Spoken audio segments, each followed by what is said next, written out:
I feel nauseous, believe me. Never had a lot of shit come easy.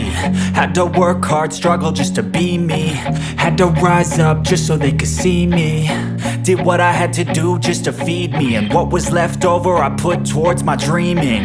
But the only thing in life that has meaning are the things you gotta work for, believe me.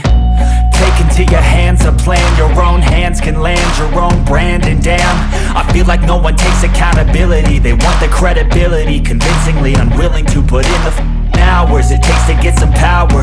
Don't be f***ing sour, take a cold shower. Scream until you're louder, work until you're prouder. And f*** all the doubters, they're just your downers. I swear to God they all let me down. I always fought just to wear the crown. I'm off at these fucking clowns who were all taught they deserve an ounce. It's only worth it if you work for it.